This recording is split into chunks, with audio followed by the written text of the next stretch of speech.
Baccarat is one of the most famous casino games in the world, but here's something most players don't know. Baccarat wasn't always the fast-paced casino game we see today. For centuries, it was associated with royalty, aristocrats, and some of the wealthiest people in the world. So how did a card game that was once played in elite European circles become one of the most popular casino games around the world? And why did Baccarat develop such a reputation as a game for high rollers? Today on Bet5, we're taking a trip through the fascinating history of Baccarat. The exact origins of Baccarat are debated, but the game is generally traced back to Europe, with early versions appearing in Italy and later becoming popular in France. The name itself is believed to come from the Italian word Bakara, meaning zero. That makes sense when you understand the game. In Baccarat, tens and picture cards have a value of 0. Over time, different versions of Baccarat developed, and one of those versions eventually became the game recognized around the world today. As Baccarat spread through Europe, it became associated with wealthy social circles. It wasn't simply another card game. It developed an image of sophistication and exclusivity.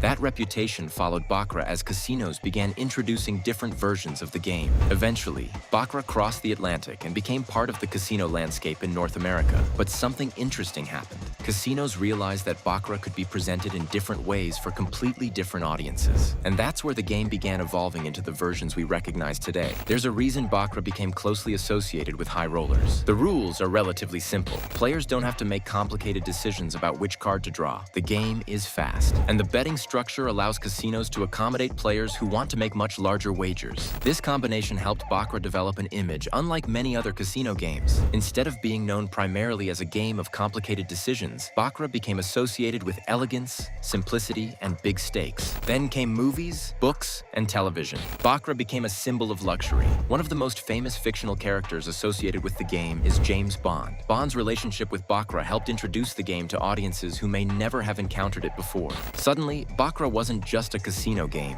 It represented sophistication, mystery, and high-stakes competition. And that image continues today. Fast forward to today, and Baccarat has transformed again. You can find live dealer Baccarat, online Baccarat, mobile Baccarat, tournament formats, and competitive Baccarat events. Technology has changed dramatically, but the basic idea remains remarkably similar to the game played centuries ago. 2 hands, a target total of 9, and a battle between banker and player. From European courts, to legendary casinos, to modern online tables, Baccarat has traveled an incredible distance. And perhaps that's what makes the game so fascinating. Technology changes, the tables change, the players change, but the game itself continues to survive generation after generation. If you enjoyed this journey through Baccarat history, subscribe to Bet5 for more fascinating stories, facts, and educational content from the world of Baccarat. And tell us in the comments, what's the most surprising thing you learned about Baccarat today? We'll see you in the next video.